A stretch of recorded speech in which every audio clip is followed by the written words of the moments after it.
والصلاة والسلام على سيد الأنبياء والمرسلين وعلى آله وأصحابه أجمعين ومن تبعهم بإحسان إلى يوم الدين. أما بعد، قال الله تبارك وتعالى في القرآن المجيد والفرقان الحميد: أعوذ بالله من الشيطان الرجيم، بسم الله الرحمن الرحيم، والذي جاء بالصدق وصدق به أولئك هم المتقون. صدق الله العظيم.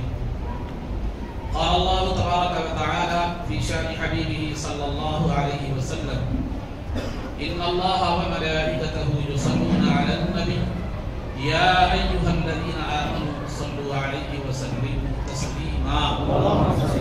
اللهم صل وسلم وزد وبارك على حبيبك سيدنا ونبينا ومولانا محمد وعلى آله وأصحابه أجمعين.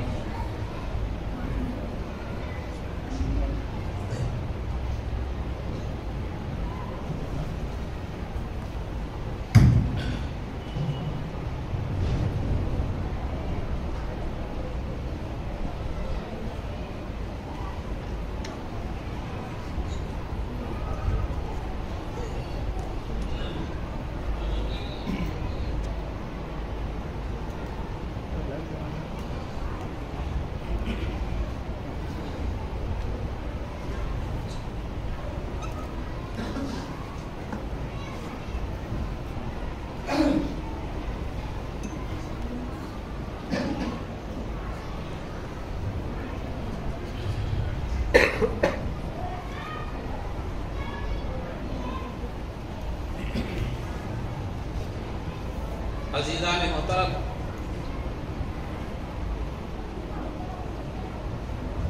آپ حضرات ابھی مولانا سید انوار اللہ صاحب حفظہ اللہ سے خطاب سماعت فرما رہے تھے. اب میری مثال دال کی طرح ہے جو ہر جمعہ کو آپ کے گھر میں بنتی ہے. میری مراد ہر جمعہ کو آپ میری تقریر سنتے رہتے ہیں. اور مولانا کی مثال دہی بڑے کی طرح ہے جو صرف رمضان میں بنتا ہے.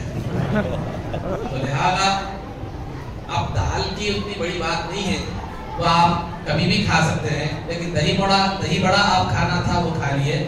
اب دال کی اتنی زیادہ ضرورت نہیں ہے.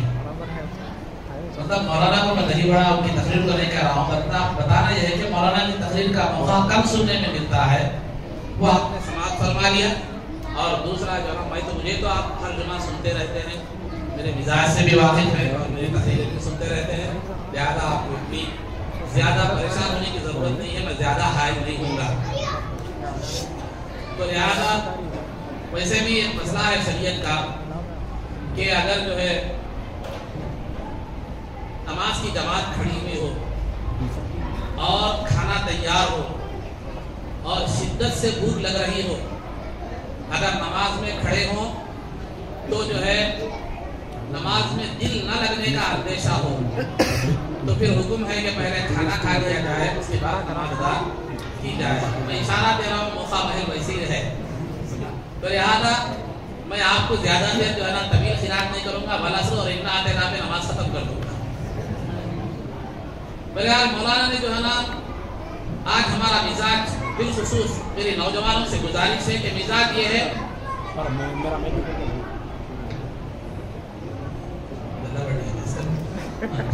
تو میری بالخصوص نوجوانوں سے گزارش ہے کہ آج ہمارا مزاج کیسا بن گیا، ایک کو چڑھا رہے ایک کو اتار رہے. یہ ایک جگہ نہیں ہے، ہر معاملے میں ہے یہ ایسا ہی. کبھی سیدنا علی مرتضی رضی اللہ تعالیٰ عنہ کی عظمت اتنی بڑھا دیے کہ سیدنا ابو بکر صدیق رضی اللہ تعالیٰ عنہ کے مرتبے کو گھٹا دی. کبھی ابو بکر صدیق رضی اللہ تعالیٰ عنہ کے مرتبے میں اتنا بڑھا دیے کہ سیدنا علی رضی اللہ تعالیٰ عنہ کی توہین ہو گئی. کبھی صحابہ کو اس قدر بڑھا دیے کہ اہل بیت کی شان میں کسر شان ہو گئی. کبھی اہل بیت کو اتنا بڑھا دیے کہ صحابہ کی کسر شان ہو گئی. تو لہذا یہ مزاج ہمیں ترک کرنے کی ضرورت ہے. یہ مزاج صرف یہاں تک نہیں ہے، یہ مزاج پیر و مرشد تک بھی آ گیا. اپنے پیر و مرشد کو چڑھا رہے، دوسروں کو گرا رہے. میرے پیر و مرشد ختم جو ہے نا، میرے پیر و مرشد ایسے ہے ویسے ہے ویسے ہے، ان اس کو گرا رہا، ان اس کو گرا رہا. یہ پوری دن پیروں کو جو ہے نا یہ گڑھے میں لے کر جو ہے نا جانے والے ایسا مجھے محسوس ہوتا ہے، کیونکہ جو ہے نا ایک پیر کے جو مریدین ہیں وہ اتنا پیر و مرشد کو اتنا بڑھا رہا ہے. ٹھیک ہے آپ کے پیر و مرشد کی آپ تعظیم کر رہے ہیں، لیکن ساتھ میں دوسرے کو گرا رہے ہیں. پھر دوسرے والے کیا کر رہے ہیں؟ ان کو گرا رہے ہیں، ان کو. یہ چیز یہ مزاج جو ہے نا ایسا فائدہ مند نہیں ہے. اس سے سوائے آخر میں ایمان چلے جانے کے اور نقصان کی کوئی چیز حاصل ہونے والی نہیں ہے. ایک لطیفہ میں آپ کے سامنے بتاتا چلوں تاکہ آپ کی پیٹ کی بھوک کی آگ بھی کسی قدر کم ہو اور ذہن میں جو سستی آ گئی ہے وہ بھی تھوڑا سا دور ہو. ایک دو جانور جنگل میں تھے. یہ واقعہ کوئی مستند واقعہ نہیں، مثال بتانے کے لیے بطور مثال کے پیش کر رہا ہوں، بطور دلیل کے نہیں. پھر آپ بولیں گے حوالہ کہاں ہے، تو لہٰذا حوالہ دلیل کے لیے ہوتا ہے، مثال کے لیے نہیں ہوتا. تو لہٰذا میں آپ کے سامنے ایک بات بتاتا ہوں. ایک بندر کے سامنے آپ بھی سنے ہوں گے واقعہ، میں سمجھتا ہوں الفاظ میں کچھ کمی و زیادتی ہو جائے، لیکن میرا مقصود مثال ہے. دو جانور کیا کیے، بندر کے ایک روٹی جو ہے نا مل گئی ان کو، وہ جو ہے نا روٹی مل گئی تو ایک دو روٹیاں مل گیا، وہ دو جھگڑنے لگے کہ کیا کرنا چاہیے، میں تو اس میں. تو لہٰذا ان دونوں کیا کرے، بندر کے پاس فیصلے کے لیے گئے. تو بندر کے پاس گئے، ہمارا فیصلہ کیجیے، دونوں کو برابر روٹی تقسیم کیجیے. تو بندر نے دو روٹیاں دو ترازو میں رکھے. ایک ترازو نیچے ہو گیا تو بندر نے کیا کیا، اس میں سے تھوڑی روٹی توڑ کے کھا لی. اس کے بعد جب یہ توڑ کے کھا لیا تو پھر یہ ترازو کم ہو گیا، پھر یہ ترازو نیچے ہو گیا، پھر اس کو ہلکا کرنے کے لیے پھر وہ تھوڑی روٹی توڑ کے کھا لیا. اسی طرح روٹی توڑ کے کھاتا رہا، بندر کا پیٹ بھر گیا اور جو ہے نا دونوں بھوکے رہ گئے. تو یہ بیچ میں جو لڑانے والے ہیں یہ بندر کا کام کرتے ہیں، یاد رکھیے. کبھی آپ کو اٹھاتے، کبھی تو گراتے، کبھی علی کے حوالے سے، علی رضی اللہ عنہ کے حوالے سے اٹھاتے، کبھی ابو بکر صدیق رضی اللہ عنہ سے گراتے. آخری میں نتیجہ کیا ہوتا، اس کا پیٹ بھر جاتا، آپ بھوکے رہ جاتے. تو لہٰذا یہ طریقہ کار مت اپنائیے. اللہ رب العزت نے اس امت کو کیا فرمایا، امت وسطا، یعنی تم درمیانی امت ہو، اعتدال والی امت ہو، درمیانی امت ہو. اور جو درمیانی راستہ ہوتا ہے، کسی بھی چیز کا جو درمیانی حصہ جو ہوتا ہے وہ عمدہ ہوتا ہے اور بہترین ہوتا ہے. مسجد کی مثال لے لیجئے، پوری مسجد تو یقیناً فضیلت والی ہے، لیکن محراب کا جو درمیانی حصہ ہے وہ ایک اہمیت رکھنے والا حصہ ہے. اسی طرح ایک پھل لے لیجئے، ایک ہے چھلکا، ایک ہے گٹلی، درمیان میں مغز ہے، اور آپ چھلکا بھی نہیں کھاتے، گٹلی بھی نہیں کھاتے، مغز کھاتے ہیں. تو لہذا عزیزان محترم جو ہے نا، چاول کی بریانی پکی ہوگی، جو بھی پکا ہوگا اندازہ لگا لیجیے، اس میں ایک ہے کچا چاول، ایک ہے اترا ہوا کھانا، درمیان میں ہے پکا ہوا تازہ کھانا. تو آپ نہ کچے چاول کھاتے نہ اترا ہوا کھاتے، درمیان میں جو کھاتے ہو. کچے چاول کھائے تو بھی طبیعت خراب، اترا ہوا کھائے تو بھی طبیعت خراب، پکا ہوا تازہ کھاؤ صحت بن جاتی. تو بہرحال میرا بتانے کا مقصود یہ ہے کہ یہ مثالیں میں اس لیے دے رہا ہوں. تو اعتدال کبھی بھی ہمارے دامن سے جانا نہیں چاہیے. یہی مزاج، مسلک اور تعلیم جامع نظامیہ کی ہے. ہر ایک کو اس کا مرتبہ دو، ہر ایک کو اس کا مقام دو. باپ کو لا کر بیٹے کے مقام پر بٹھاتے رہے، بیٹے کو لے آ کے باپ کے مقام پر بٹھاتے رہے، یہ طریقہ کار صحیح نہیں ہے. باپ کو باپ کا مقام دو، بیٹے کو بیٹے کا مقام دو. تو لہذا یہ آج ہمارا جو جلسہ ہے سیدنا ابو بکر صدیق رضی اللہ تعالیٰ عنہ کی افضلیت اور اولیت کے بارے میں یہ جلسہ ہمارا ہے. میں سمجھتا ہوں مولانا نے اس عنوان پر خطاب فرمایا کیونکہ میں بعد میں آیا تھا، اس لیے مجھے زیادہ سننے کا موقع نہیں ملا. تو لہٰذا پھر بھی میں آپ کے سامنے زیادہ طویل گئے بغیر، دیوارت میں گئے بغیر چند باتیں میں آپ کے سامنے جو ہے بتلاتا چلوں. افضلیت کے حوالے سے اور اولیت، افضلیت کا مطلب ابو بکر صدیق رضی اللہ تعالیٰ عنہ تمام صحابہ میں افضل ہے. اہل سنت کا عقیدہ ہے، اہل سنت و جماعت کا عقیدہ ہے کہ انبیاء کے بعد سب سے افضل ترین ذات تمام امتوں میں آدم علیہ السلام سے لے کر قیامت تک تمام امتوں میں انبیاء کے بعد سب سے افضل ترین ذات سیدنا ابو بکر صدیق رضی اللہ تعالیٰ عنہ کی ہے. اس کے بعد دوسرے مقام پر سیدنا عمر فاروق رضی اللہ تعالیٰ عنہ کی ہے. پھر تیسرے مقام پر سیدنا عثمان جو جنگ کے بدر میں شریک ہوئے. پھر اس کے بعد جو ہے نا بیعت رضوان میں جو صحابہ شریک ہوئے وہ ان میں جو ہے نا وہ ان کا نمبر آتا ہے. اب بیعت رضوان کیا ہے اس کی تفصیلات میں نہیں بتا سکتا، لہذا جو ہے نا یہ بیعت رضوان کے جو صحابہ ہیں ان کا جو ہے نا وہ صحابہ کا مرتبہ ہے. تو لہذا اس طرح اسلام نے مراتب رکھے ہیں، تو ان کا مراتب کا لحاظ رکھا جائے تو پھر جو ہے نا وہی اسی کا نام اہل سنت ہے. جہاں مراتب بگڑ گئے وہاں جو ہے نا آپ ہدایت کے راستے سے جو ہے نا وہ کیا ہو گئے، ہٹ گئے. گاڑی کے پورے 4 ٹائروں میں اگر ہوا برابر رہی تو جو ہے نا کیا ہوتا ہے، گاڑی صحیح چلتی ہے. پنکچر ہو گیا تو گاڑی راستے سے جو ہے نا ہٹ جاتی ہے، ایکسیڈنٹ ہو جاتا. تو ایمان کی گاڑی کے بھی 4 ٹائر ہے، وہ 4 خلفاء ہیں. ان کو جو ہے ان کا مقام ان کے لحاظ سے ان کا جو مقام ہے ان کا جو مرتبہ شریعت نے جو دیا ہے وہی دے وہی رکھے تو پھر آپ کی گاڑی صحیح چلے گی, آپ صراط مستقیم پر چلیں گے اور جنت آپ کا منزل ہوگی. ورنہ پھر ٹائر پنکچر ہو جائے گا تو ادھر کبھی ادھر چلے جائیں گے ادھر چلے جائیں گے. تو لہذا آخری میں نتیجہ کیا ہوگا, آپ ایمان سے ہاتھ دھو بیٹھیں گے یا منزل آپ کو نصیب نہیں ہوگی. تو لہذا افضلیت یعنی سیدنا ابو بکر صدیق رضی اللہ تعالیٰ عنہ تمام صحابہ میں انبیاء کے بعد تمام امتوں میں سب سے افضل ہے. افضلیت کا مطلب یہ ہے, اور اولیت کا مطلب یہ ہے کہ کئی چیزیں سیدنا ابو بکر صدیق رضی اللہ تعالیٰ عنہ کی ذات سے ایسی وابستہ ہے جن میں تمام صحابہ میں آپ سب سے پہلے درجے پر سب سے اونچے مقام پر نظر آتے ہیں. اس کو کہتے ہیں اولیت ابو بکر صدیق رضی اللہ عنہ.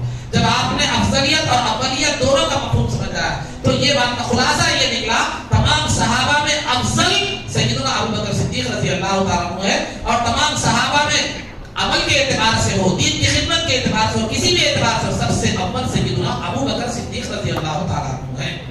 عزیزان محترم, اب جو ہے نا اس کو سیدنا علی مرتضی رضی اللہ تعالیٰ عنہ کا خود ارشاد ہے کہ من یفضلنی علی ابی بکر و عمر جلدتہ حد المفتری, کہ سیدنا علی مرتضی رضی اللہ تعالیٰ عنہ خود فرماتے ہیں کہ جو مجھ کو ابو بکر اور عمر پر فضیلت دے تو میں اسے الزام لگانے والے کے طور پر گھوڑے ماروں گا.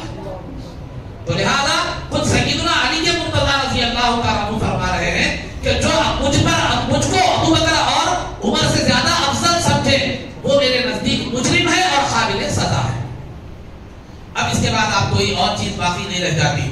تو لہذا خطبہ مسموعہ کے بعد اب ذرا تھوڑا غور سے سماعت فرمائیے, میں آیت کی تشریح کر رہا ہوں کہ جو ہے نا سب سے پہلی بات تو یہ ہے ابو بکر صدیق رضی اللہ تعالیٰ عنہ کی افضلیت کا جہاں تک معاملہ ہے, آپ کے افضل ہونے کا جہاں تک معاملہ ہے, تو جو ہے نا فضیلت کے میں زیادہ تفصیلی باتیں دو عنوانات پر بھی ایک دو چار باتیں بیان کر کے میں اپنی گفتگو کو سمیٹ لیتا ہوں. آپ کی فضیلت کا جہاں تک معاملہ ہے, سیدنا ابو بکر صدیق رضی اللہ تعالیٰ عنہ کی فضیلت کا جہاں تک معاملہ ہے کہ جب سیدنا ابو بکر صدیق رضی اللہ تعالیٰ عنہ پیدا ہوئے تو جنت سے خطاب کرتے ہوئے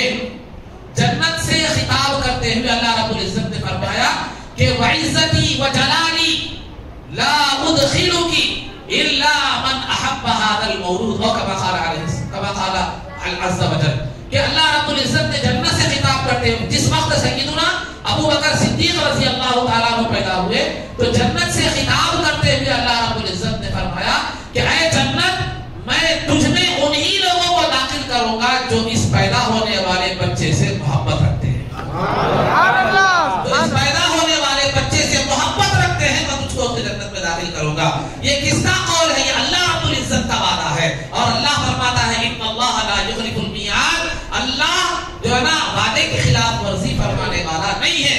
اللہ نے اعلان فرما دیا کہ ابو بکر سے محبت رکھنے والا جنتی ہے, ابو بکر سے محبت رکھنے والا جنتی ہے. اور دوسرے مقام پر دوسری حدیث میں سرکار دو عالم جو ہے نا صلی اللہ علیہ وسلم نے فرمایا کہ اے ابو بکر, آدم علیہ السلام سے لے کر قیامت تک جتنے بھی لوگ ایمان لائیں گے ان کا ثواب اللہ رب العزت نے مجھے عطا فرمائے گا. ان کا ثواب اللہ رب العزت مجھے جو ہے نا عطا فرمائے گا. اور اے ابو بکر, میری امت میں جتنے لوگ ایمان لائیں گے ان کا ثواب تمہیں عطا ہوگا. سبحان اللہ, سبحان اللہ. میری امت میں جو لوگ ایمان لائیں گے ان کا ثواب تمہیں عطا ہوگا, کیونکہ ابو بکر صدیق رضی اللہ تعالیٰ عنہ نے تبلیغ اسلام کے معاملے میں بہت بڑا کردار ادا کیا ہے. 10 صحابہ, میں نے جو ابھی کہا خلفائے راشدین کے بعد سب سے بڑا مرتبہ 10 صحابہ کا ہے, جن میں 4 خلفائے راشدین بھی ہیں, 6 دوسرے صحابہ ہیں جن کو عشرہ مبشرہ کہتے ہیں. جب دنیا میں ہی جن کو جنت کی خوشخبری دی گئی ان میں تقریباً 5 صحابہ ایسے ہیں جو سیدنا ابو بکر صدیق رضی اللہ تعالیٰ عنہ کی تلقین پر کہنے پر ایمان لائے.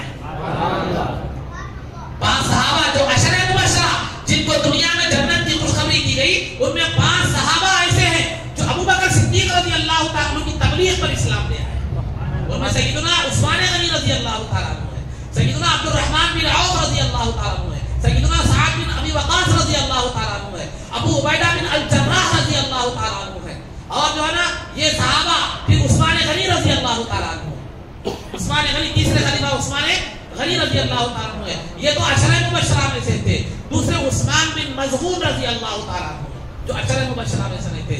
تو یہ وہ ابو بکر ہیں جن کے ہاتھ پر اجلہ صحابہ ایمان لائے. سرکار نے فرمایا میری امت میں جتنے بھی لوگ ایمان لائیں گے ان کا سب کا ثواب تمہیں ملے گا. قیامت تک جتنے بھی وہ مسلمان ہوتے رہیں گے ان سب کا ثواب سیدنا ابو بکر صدیق رضی اللہ تعالیٰ عنہ کو ملتا رہے گا. یہ افضلیت کے لیے کافی ہے. مختصر بات. اب خطبے کے بعد میں نے جس آیت مبارکہ سیدنا ابو بکر صدیق رضی اللہ تعالیٰ عنہ کی اولیت یعنی سب میں ہر کام میں آگے, ہر کام میں سب سے پہلے, ہر کام میں سب سے آگے, ہر کام میں سب سے اونچے مقام پر اگر کوئی ہے تو وہ سیدنا ابو بکر صدیق رضی اللہ تعالیٰ عنہ ہے. ابو بکر آپ کا نام ہی خود بتاتا ہے کہ جو ہے نا بعض نام وہ ہوتے ہیں جو ذات کی خصوصیات پر دلالت کرتے ہیں. جیسے سرکار کا نام ہے محمد. محمد کا مطلب کیا ہے؟ وہ ذات جن کے فضائل و کمالات کو ہمیشہ بیان کیا جائے. نام بھی ویسا ہی ہے, ذات بھی ویسی ہے. اس کو کہتے ہیں اسم با مسمى. اسم با مسمى یعنی نام کے مطابق ذات ہوتی ہے. تو لہذا ابو بکر صدیق رضی اللہ تعالیٰ عنہ کو ابو بکر جو کہا, آپ کا اصل نام عبداللہ ہے. آپ کا اصل نام عبداللہ ہے لیکن ابو بکر آپ کی کنیت ہے. ابو بکر کے معنی ہر خیر کے کام میں, ہر بھلائی کے کام میں پہل کرنے والا. نام سے خود آپ کی اولیت ظاہر ہے. نام سے خود آپ کی اولیت کا ہے ظاہر ہے. آپ سب سے پہلے ہیں یہ ظاہر ہے.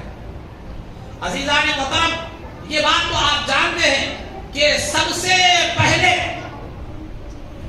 جو ہے نا صحابی مردوں میں سب سے پہلے جو اسلام لے آئے وہ سیدنا ابو بکر صدیق رضی اللہ تعالیٰ عنہ ہے. تو ابو بکر صدیق رضی اللہ تعالیٰ عنہ کو صحابیت میں بھی اول ہے, صحبت میں بھی اول ہے. سبحان اللہ. صحابیت میں بھی سب سے اول ہے, صحبت میں بھی سب سے اول ہے. کیا مطلب؟ کیا مطلب؟ صحابیت تو سمجھ میں آ گیا کہ سب سے پہلے سرکار جو ہے نا اسلام پیش کیے تو جو ہے نا آپ نے قبول کیا, یہ صحابیت میں افضل سب سے پہلے صحابیت. صحبت میں بھی سب سے اول ہے. کیا مطلب؟ ابو بکر صدیق رضی اللہ تعالیٰ عنہ یار غار بعد میں بنے, بچپن سے یار بچپن بھی رہے سرکار دو عالم. نبوت کے بعد یار غار بنے, نبوت کے بعد یار غار بنے, یہ بات الگ ہے. لیکن سرکار دو عالم صلی اللہ علیہ وسلم کے بچپن سے آپ کا دوستانہ تھا, کیونکہ طبیعتیں دونوں کی ایک تھی. یہ بھی سچے راست باز تھے اور سچائی والے تھے, سچ بولنے والے تھے, اور جو نا بڑے سنجیدہ مزاج کے تھے, پاک باطن تھے, گناہوں کی طرف میلان نہیں تھا. تو لہذا مصطفیٰ جان رحمت صلی اللہ علیہ وسلم سے طبیعت اعلان نبوت کے اسلام لانے کے بعد نہیں میل کھاتی تھی, اسلام لانے سے پہلے ہی دونوں کی طبیعتیں میل کھاتی تھی. سبحان اللہ. اسلام لانے سے پہلے ہی تو سرکار دو عالم صلی اللہ علیہ وسلم سے عمر میں تقریباً 2 سال چھوٹے ہیں سیدنا ابو بکر صدیق, لیکن بچپن سے سرکار کا دوستانہ تھا. اعلان نبوت سے پہلے بھی سرکار کا دوستانہ تھا. تو وہ رفیق, وہ یار صرف جو ہے نا غار کے نہیں تھے بلکہ بچپن کے بھی تھے. بلکہ یہ کہا جائے تو بھی جو ہے نا مبالغہ نہیں ہوگا, وہ یار دنیا بھی تھے, یار آخرت بھی تھے. سبحان اللہ. یار دنیا اس طرح کہ بچپن سے سرکار کے دوست رہے, وفات کے بعد بھی سرکار کے پہلو میں رہے, حشر میں بھی سرکار کے ساتھ اٹھیں گے, جنت میں بھی سرکار کے ساتھ. سبحان اللہ. سبحان اللہ. ابو بکر کو یار غار کہنا یہ دوستی کو محدود کر دینا ہے, وہ یار دنیا و آخرت ہے. یار غار خصوصیت کی بنیاد پر کہا تھا, غلط بھی نہیں ہے, اس کو غلط مت سمجھے. کل سے بولنا شروع کرنے کہ جو بھی یار غار کہہ رہا تم غلط بول رہے, نقصان غلط بولے, یہ بٹے لگانے کی کام نہیں ہونا. پہلے بات جو بولی ہے اس کو صحیح طور پر سمجھو, پہلے صحیح طور پر بات سمجھو. یار غار ایک خصوصیت کی بنیاد پر کہا گیا, یار غار ایک خصوصیت کی بنیاد پر کہا گیا, لیکن حقیقت میں تو آپ یار دنیا ہے, یار برزخ بھی ہے, یار آخرت بھی. تو عزیزان محترم, ابو بکر کا نام خود بتلاتا ہے, ابو بکر کا نام خود بتلاتا ہے. نام یہ ہے کہ ہر خیر میں, ہر بھلائی میں پہل کرنے والا. یہ نام, یہ کنیت بتاتی ہے, اور زندگی کا پورا خلاصہ کنیت بتاتی ہے. زندگی کا پورا خلاصہ کیا کرتی ہے, جو ہے نا کنیت بتاتی ہے. کہ کنیت خود یہ بتا رہی ہے کہ سیدنا ابو بکر صدیق رضی اللہ تعالیٰ عنہ ہر خیر میں سب سے اول ہیں. تو لہذا صحابیت میں بھی اول ہے, صحبت میں بھی اول ہے. اور ایک بات عزیزان محترم, ایک ہے پہلا ہونا, ایک ہے پہلے ہونے میں جلدی کرنا. مثال کے طور پر جمعہ کا دن ہے، ایک صاحب جمعہ کو جلدی نماز کو جلدی جانا، جمعہ کو جلدی نماز کے لیے جلدی جانا، مسجد میں پہلے جانا ثواب کا کام ہے. ایک صاحب سب سے پہلے مسجد میں آ گئے، ایک صاحب سب سے پہلے کیا کریں مسجد میں آ گئے، تو آپ کیا بولیں گے؟ سب سے پہلے مسجد میں آئے. یہ ہے مسجد میں پہلے آنا، یہ ہے مسجد میں پہلے آنا. اور وہ کیا کیے؟ تمام کام چھوڑ کر جلدی جلدی غسل کیے، تیاری کیے، جمعہ کی تیاری کی، جلدی جلدی جلدی جلدی کر کے کیا کرے مسجد میں وہ آئے. ایک ہے مسجد میں پہلے آنا، ایک ہے پہلے آنے میں پہل کرنا. سمجھ رہے بات کو آپ؟ ایک ہے مسجد میں پہلے آنا اور ایک ہے مسجد میں آنے میں پہل کرنے میں اور پہل کرنا، جلدی کرنا. پہل کرنے میں پہلے آنے میں پہلے حاضر ہونے میں جلدی کرنا. تو ابو بکر صدیق رضی اللہ تعالیٰ عنہ نے سب سے پہلے اسلام لایا، اسلام کو قبول کیا، لیکن اسلام کو قبول کرنے میں بھی آپ نے پہل کی. سبحان اللہ.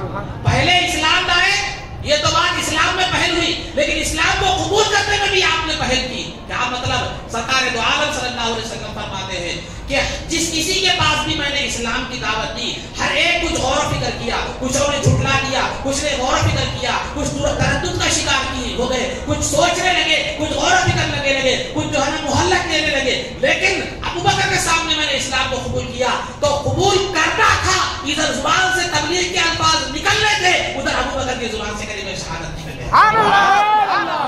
تو اسلام میں بھی پہل، قبولیت اسلام میں بھی پہل.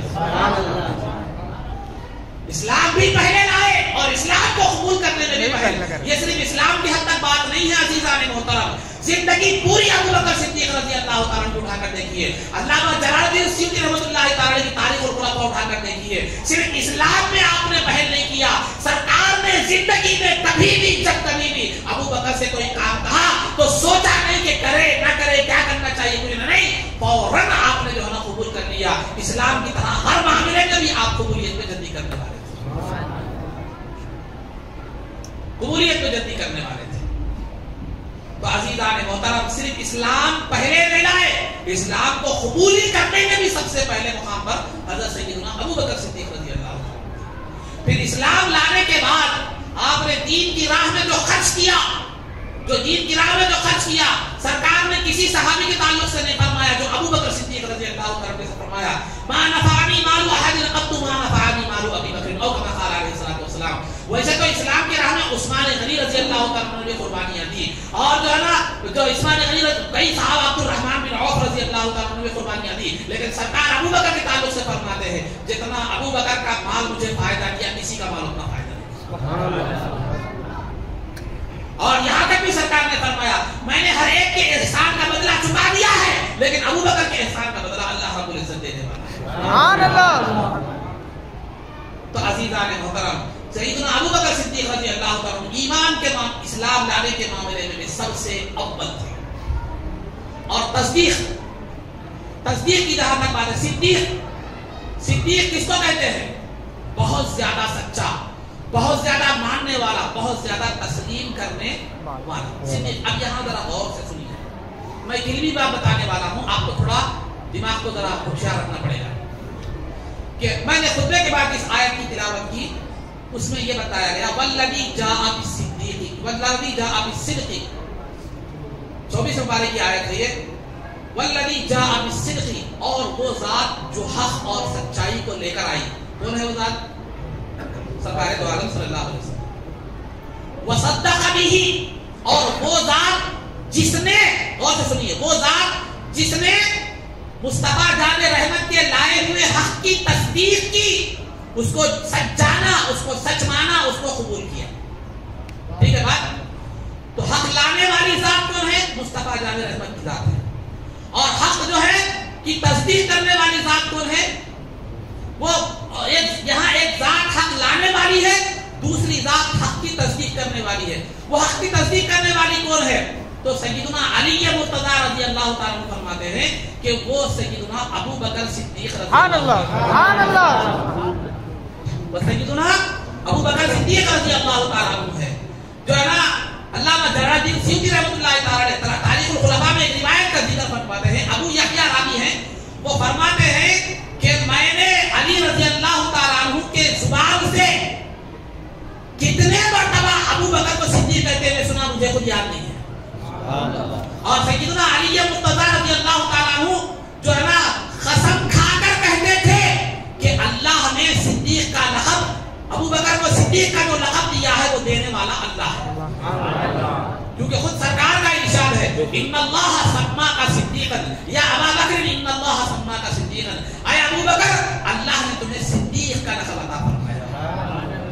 تو صدیق دیگر صحابہ بھی صدیق ہیں، ابو بکر بھی صدیق ہیں، لیکن وہ صدیق ہے تو یہ صدیقوں کے سردار ہے.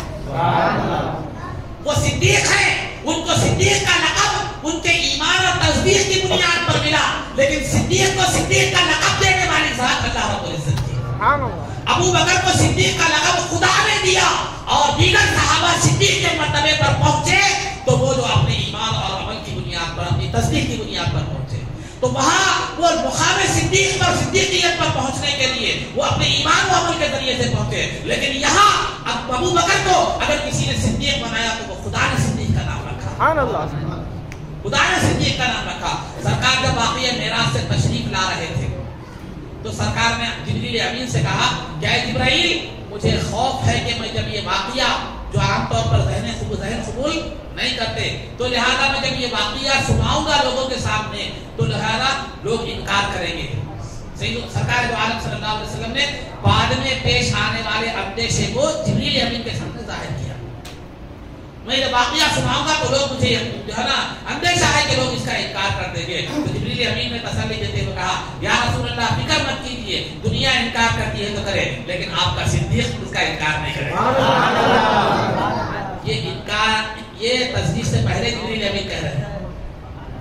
ابھی واقعہ معراج سنایا نہیں گیا، واقعہ معراج سنایا گیا جب آپ تصدیق کریں تو آپ صدیق کا لقب ملا. ایک تو اللہ نے صدیق کا لقب اللہ نے دیا لیکن اس کا ظہور اور اس کا اظہار واقعہ معراج کی تصدیق میں ہوا، اس کا اظہار واقعہ معراج کی تصدیق میں ہوا. اب میں آپ کو بتاتا ہوں، میں نے کہا کہ صدیق تو بہت ہیں لیکن ابو بکر صدیق رضی اللہ تعالیٰ تمام صدیقوں کے سردار ہیں، تمام صدیقوں کے سردار ہیں. وہ کیسے؟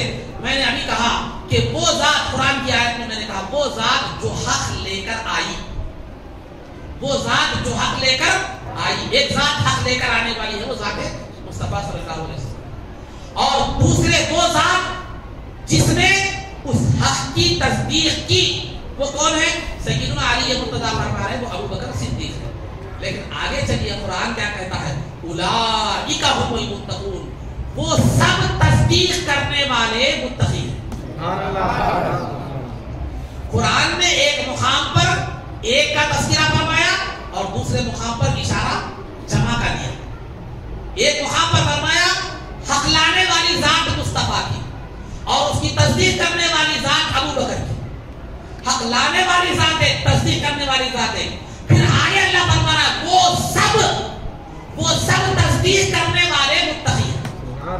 بات سمجھ رہے ہیں آپ؟ وہاں تصدیق کرنے والا ایک مقام پر ایک بتلایا جا رہا ہے، دوسرے مقام پر کئی بتلائے جا رہے ہیں. کیا مطلب یہ ہے کہ صدیقین تو بہت ہوں گے لیکن مقام صدیقیت کی اعلیٰ مرتبے پر صدیقیت سبحان اللہ سبحان اللہ سبحان اللہ، صدیقیت کی اعلیٰ مرتبے پر ابو بکر صدیق رضی اللہ تعالیٰ عنہ ہوں گے. تو لہذا ابو بکر صدیق رضی اللہ تعالیٰ عنہ کے افضل ہونے پر اور ابو بکر صدیق رضی اللہ تعالیٰ عنہ کے سب میں اول ہونے پر کسی کو اختلاف صحابہ میں نہیں رہا، صحابہ میں نہیں رہا، بلکہ جو ہے نا میں نے ابھی علی رضی اللہ تعالیٰ کا قول سنایا کہ جو ابو بکر اور عمر پر مجھے فضیلت دے میں اس کو کوڑے ماروں گا. تو لہٰذا آپ ابو بکر کو سب سے افضل مانتے تھے، عمر رضی اللہ تعالیٰ کو ثانی درجے پر.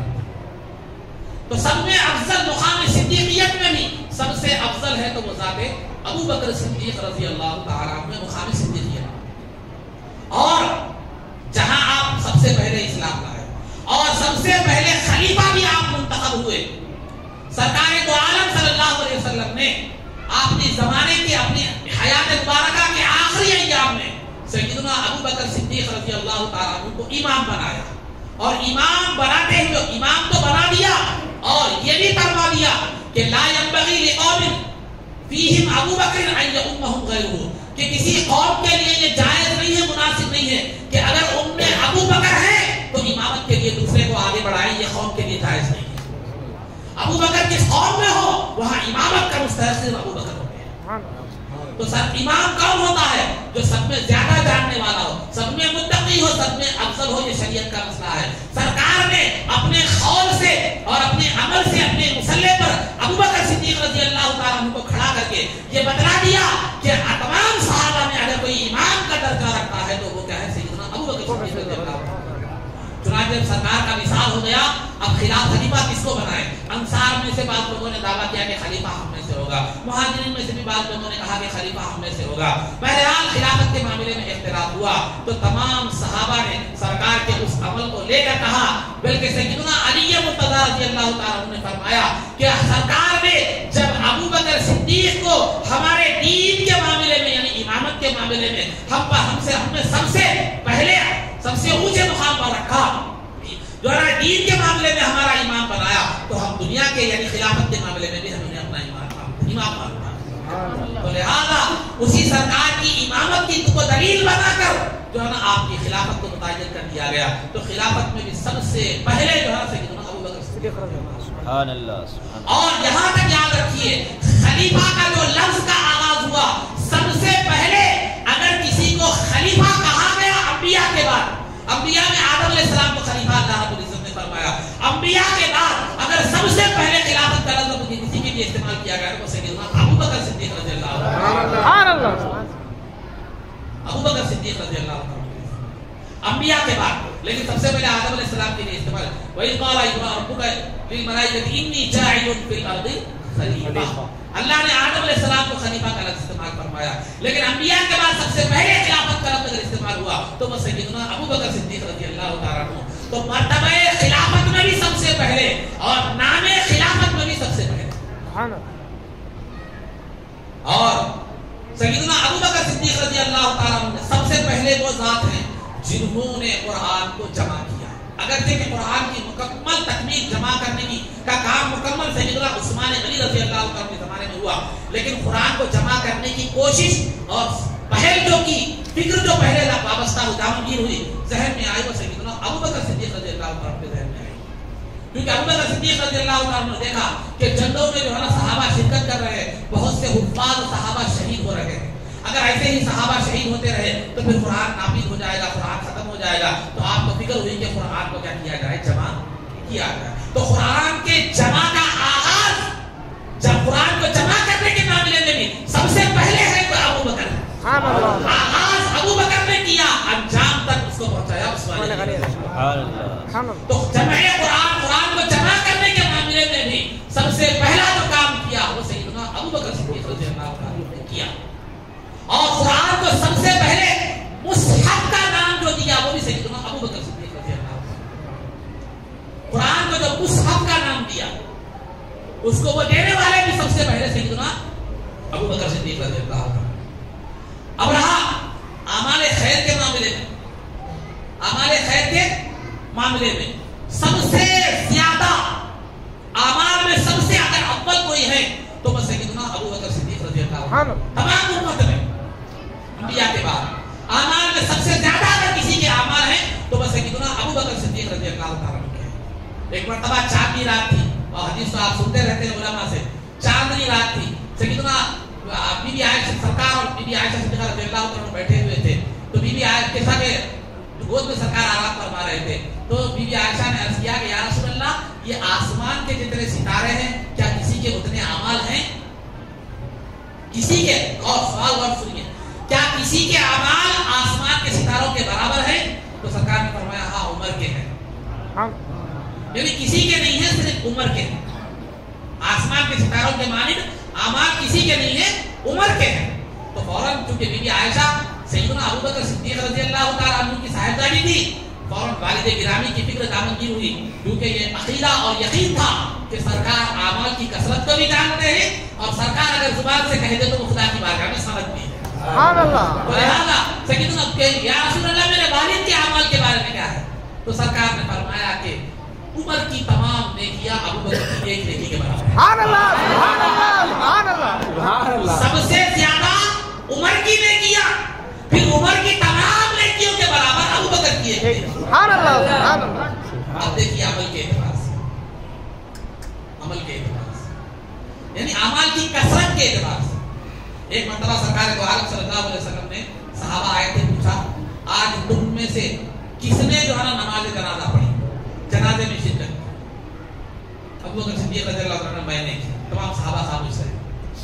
اور سرکار دو عالم صلی اللہ علیہ وسلم نے آج پوچھا کہ تم میں سے کس نے جو ہے نا مریض کی عیادت کی، بیمار کی مزاج پرسی کی؟ تو ابو بکر صدیق رضی اللہ عنہ نے کہا میں نے یا رسول اللہ۔ اسی طرح سرکار نے کئی اعمال خیر کے بارے میں پوچھا، دیگر صحابہ خاموش رہے۔ ابو بکر صدیق رضی اللہ عنہ کا جواب ہر عمل کے بارے میں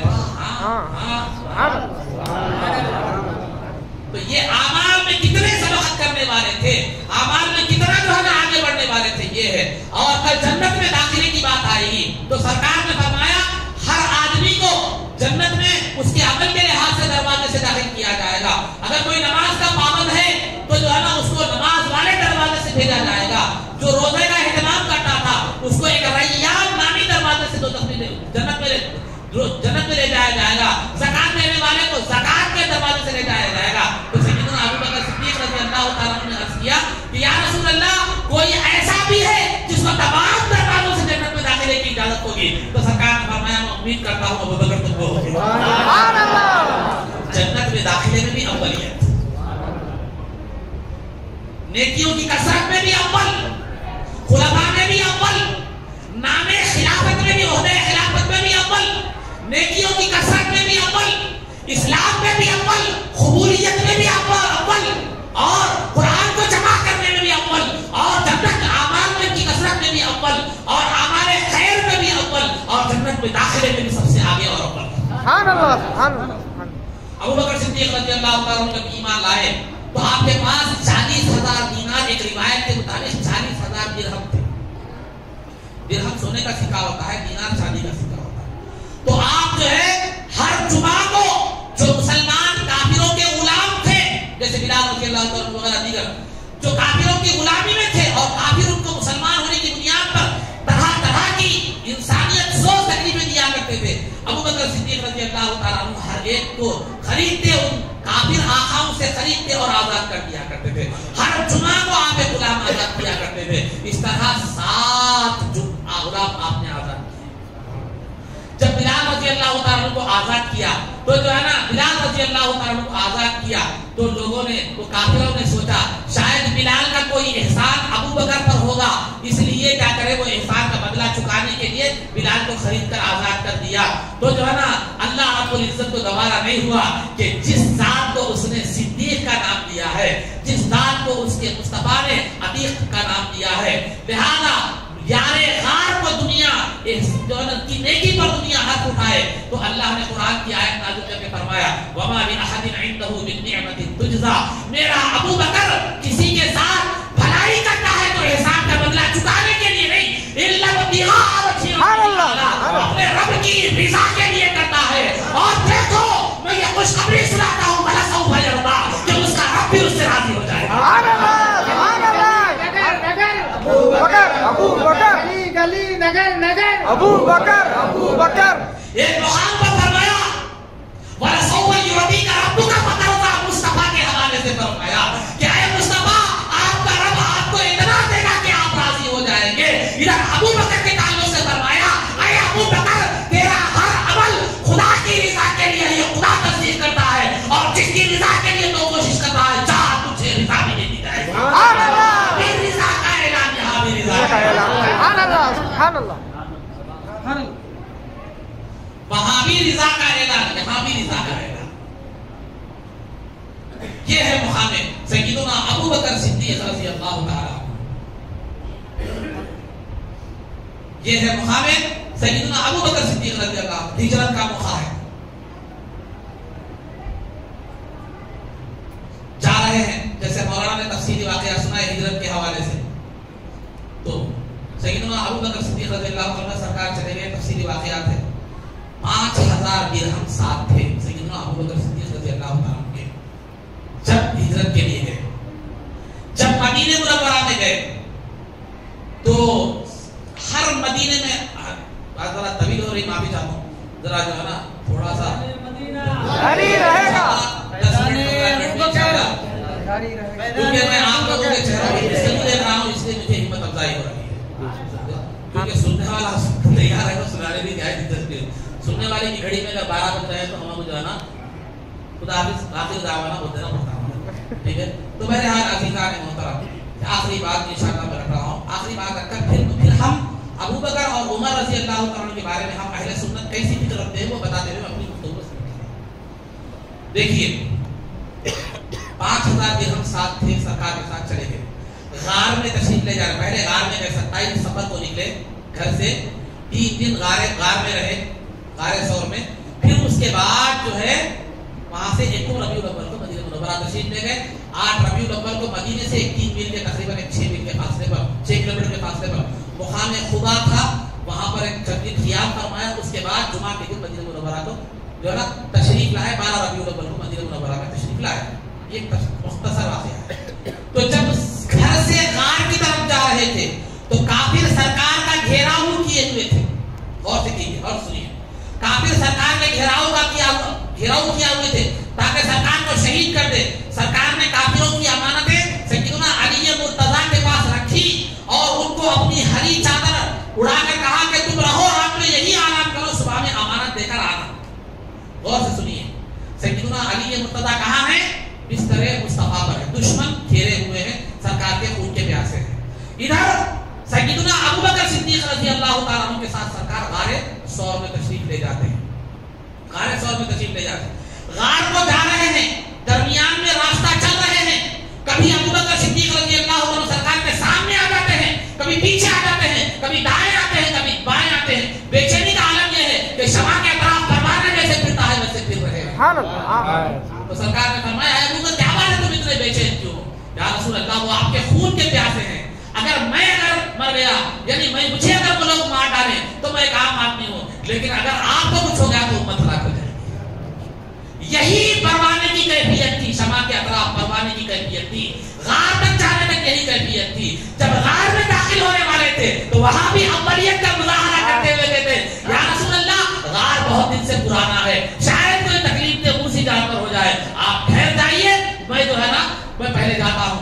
واقعہ آپ نے سنا، تمام سوراخوں میں جو ہے نا کپڑے پھاڑ کر آپ نے لگا دیے، ایک سوراخ میں کیا کیا آپ نے؟ ایڑی رکھ دی، اتفاق سے وہاں سانپ تھا، وہ ڈس رہا تھا، وہ سانپ تھا وہ جو ہے نا ڈس رہا تھا۔ ارے جانور تو اولیاء کو پہچانتے ہیں، کیا صدیق کو نہیں پہچانے؟ بے شک سبحان اللہ، جانور تو اولیاء کو پہچانتے ہیں، کیا صدیق کو نہیں پہچانیں گے؟ پھر وہ سانپ کیوں ڈس رہا تھا؟ وہ سانپ کیوں ڈس رہا تھا؟ وہ سانپ چاہتا تھا کہ صدیق ہے، لیکن صدیق کا پیر دیدار مصطفیٰ میں آڑ بن رہا تھا، دیدار مصطفیٰ کا مشتاق تھا۔ تو لہذا صدیق اکبر رضی اللہ تعالیٰ عنہ، صدیق اکبر رضی اللہ تعالیٰ عنہ جو ہے نا کہ آنکھوں سے آنسو نکل گئے، سرکار نے ملاحظہ فرمایا تو وہ جو بھی واقعہ ہے سنے، دعا میں دہن لگایا، پھر وہ ٹھیک ہو گیا۔ اب یہاں میں بتلانا چاہتا ہوں دوسری بات، اور ایک واقعہ جو مولانا نے کہا اسی کو میں تھوڑا تبصرہ کرتا ہوں کہ سرکار دو عالم صلی اللہ علیہ وسلم علی رضی اللہ تعالیٰ کی ماڑی پر آرام فرما رہے ہیں، سورج غروب ہو گیا، ابوبکر صدیق جو ہے نا علی رضی اللہ تعالیٰ بے چین اور بے قرار ہیں، آخر میں آنکھوں سے آنسو نکل جاتے ہیں، سورج غروب ہو گیا، آنکھوں سے آنسو نکل جاتے ہیں۔ تو لہذا سرکار جب بیدار ہوتے ہیں تو کہا کہ کیا بات ہے علی، کیا بات ہے علی، کیوں رو رہے ہو؟ یا رسول اللہ میری عصر کی نماز قضا ہو گئی۔ تو جو ہے نا سرکار نے فرمایا کہ اے اللہ علی تیرے رسول کی اطاعت میں تھا، اے اللہ علی تیرے رسول کی اطاعت میں تھا، لہذا اس کے لیے سورج کو دوبارہ لوٹا دے۔ تو لہذا سورج دوبارہ لوٹایا گیا اور سیدنا علی مرتضیٰ نے جو ہے نا نماز عصر ادا فرمائی۔ یہاں ایک ہمارے درمیان سنی بھائیوں میں وسوسہ ہے، وہ وسوسے کو بھی دور کرتا چلو نا۔ میلاد کا جو ہے نا جلوس نکال رہے ہیں، عصر کی نماز قضا ہو جا رہی، مغرب کی نماز قضا ہو، تو کیا ہوتا قضا ہوئے تو وہاں سیدنا علی مرتضیٰ کی نماز سرکار کی محبت میں قضا ہو گئی، ہم میلاد کے جلوس میں سرکار کی محبت میں نماز قضا کر رہے ہیں۔ یہ وسوسہ شیطانی ہے، یاد رکھیں وسوسہ شیطانی ہے، کیوں کیونکہ وہاں سورج کو دوبارہ لوٹانے والی ذات سبحان اللہ سبحان اللہ وہاں علی کی نماز ادا ہوئی قضا نے بھی. یہاں ہے کوئی ایسا جو ادا کو قضا کر کے بعد کو ادا میں بدل سکے؟ ہے تو پھر کرو. یہ وسوسہ ہے شیطانی ہے، ذہن میں رکھیے. تو بہرحال یہ تین باتیں ہیں. ایک تو علی رضی اللہ تعالیٰ عنہ کو بستر پر سلانا، دوسرا ہجرت میں سیدنا ابوبکر صدیق رضی اللہ تعالیٰ عنہ کو ساتھ رکھنا، ٹھیک ہے. تیسرا سانپ کے کاٹنے پر سیدنا ابوبکر صدیق رضی اللہ تعالیٰ عنہ کو سانپ کاٹ رہا تھا لیکن سرکار کی نیند میں خلل نہ ہو، جان جاتی ہے تو چلی جائے. سیدنا ابوبکر صدیق رضی اللہ تعالیٰ عنہ نے سرکار کی نیند پر اپنی جان، سرکار کی نیند کو اپنی جان پر ترجیح دی. جان جاتی ہے ابوبکر تو ایسی ہزاروں جانیں قربان، لیکن آرام میں مصطفیٰ میں خلل آنے نہ پائے. وہاں علی رضی اللہ تعالیٰ کا وہی مزاج تھا. اگرچہ کہ نماز عصر فرض ہے لیکن سرکار دو عالم صلی اللہ علیہ وسلم کی نیند میں خلل نہ آنے پائے. اب یہاں پر دیکھیے اس کے بعد یہ تین باتوں پر تبصرہ کرتے ہوئے میں اپنی گفتگو کو سمیٹ لیتا ہوں. وہاں سرکار نے بستر پر علی رضی اللہ تعالیٰ کو سلایا اور اپنے مقام پر اسی کو بٹھایا جاتا ہے جو سب سے زیادہ بااعتماد ہو. سبحان اللہ سبحان اللہ سبحان اللہ. سب سے زیادہ بااعتماد ہو. اور ہجرت کے وقت حالات ایسے تھے کہ لوگوں نے کفار نے اعلان کر دیا تھا کہ جو بھی مصطفیٰ جان رحمت کو مردہ یا زندہ پکڑ لے اس کو 100 اونٹ انعام میں دیے جائیں گے. وہ بھی عام اونٹ نہیں، سرخ اونٹ، لال اونٹ جو بڑے قیمتی ہوا کرتے تھے، انعام میں دیے جائیں گے. وہ حالات ایسے تھے کون جان کا پیاسا ہے، کون مخبری کر دے، کون بتا دے دے معلوم نہیں تھا. ویسے نازک حالات میں جبکہ جان کا خوف تھا ویسے وقت میں رفیق سفر کے لیے انتخاب کیا تھا. سبحان اللہ سبحان اللہ سبحان اللہ. تو جس کو سنایا وہ بھی بااعتماد ذات تھی، جس کو ساتھ لے گیا وہ بھی بااعتماد ذات تھی. سبحان اللہ. سرکار کا اعتماد ان پر بھی ہے ان پر بھی ہے. پھر کس کو تم کیا کہو گے ذرا سوچو. سبحان اللہ سبحان اللہ سبحان اللہ. کہاں سے کہتے ہو علی والے علی والے علی والے؟ ارے علی جیسی محبتوں پیدا کر کے بتاؤ. داڑیاں سفاجت، چہرے انگریزوں کے، لباس یہودیوں کے، آداب جن کو دیکھ کر یہودی بھی شرمائے، پھر کہتے ہیں ہم علی والے. بے شک بے شک. دعویٰ اور نعرے کام آنے والے نہیں ہیں. ابو بکر اور علی جیسا ایمان پیدا کرو. سرکار کی معمولی سی راحت پر اپنی جان کو قربان کرنے کے لیے تیار ہو. ارے تم تو فجر میں معمولی اپنی راحت قربان نہیں کر سکتے. جس نماز کے لیے سرکار نے فرمایا نماز میری آنکھوں کی ٹھنڈک ہے، اس نماز کے لیے تم سرکار کی راحت، اپنی راحت کو قربان نہیں کر سکتے. نماز آنکھوں کی ٹھنڈک ہے، سرکار کی آنکھوں کی ٹھنڈک کے لیے تم میٹھی نیند قربان نہیں کر سکتے. تو پھر کہاں آنے والے ہو، کہاں عاشق رسول ہو، کہاں ابو بکر والے ہو؟ محبت قربانی مانگتی ہے، نارم سے کام کرنے والا نہیں ہے، نارم سے کام چلنے والا نہیں ہے. عاشق رسول ہے تو ثابت کرنا پڑے گا، عاشق ابو بکر ہے تو ثابت کرنا پڑے گا، عاشق علی ہے تو ثابت کرنا پڑے گا. انہوں نے دنیا کے لیے ایسی مثالیں پیش کی کہ دنیا جو ہے نا اسی مثال پیش کرنے سے عاجز ہے. چنانچہ جو ہے نا میں کیا بتا رہا تھا، وہ بھی بااعتماد ذات، وہ بھی بااعتماد ذات. یہاں ابو بکر سانپ کے کاٹنے پر آنسو جو نکل رہے تھے، مصطفیٰ کی راحت کا خیال کرتے ہوئے آنسو نکل رہے تھے. وہاں بھی آنسو جو نکل رہے تھے نماز کے فوت ہونے پر جو ہے نا ایک ذات کی راحت کے لیے آنسو بہا رہا ہے، ایک مصطفیٰ کی آنکھوں کی ٹھنڈک کے لیے آنسو بہا رہا ہے. اب بتاؤ تم کس کو کیا کہو گے؟ بے شک. سبحان اللہ سبحان اللہ سبحان اللہ. کہاں سے باتیں کرتے ہو تم؟ کہاں سے دعوے کرتے ہو؟ زبانی جماعت نعرے مار لینا یہ کافی نہیں ہے، کالے کپڑے پہن لینا کافی نہیں ہے، بلکہ اس کے لیے عملی ثبوت دینا ہوگا. کبھی نماز کے موت ہونے پر آنکھیں آنسو نکلی، ان علی والوں کا دعویٰ سے سوال کرتا ہوں، علی کا دعویٰ کرنے والوں سے سوال کرتا ہوں، کیا کبھی نماز کے چھوٹنے پر تمہارے آنکھوں سے آنسو نکلے؟ بے شک. پھر کہاں کے دعوے کر رہے ہو؟ اور مصطفیٰ کی محبت میں جان بھی جو ہے نا موت بھی قبول ہے کہنے والوں. نیند تو خواب قبول کر لو، پہلے نیند تو برداشت کر لو، نیند کو تو قربان کر دو، بعد میں موت زندگی قربان کرنے کی بات کی بات ہے. وہ زندگی قربان کرنے والے لوگ الگ تھے. اور ایک بات بتاتا چلو، سیدنا ابو بکر صدیق رضی اللہ تعالیٰ عنہ جب خلیفہ بنے،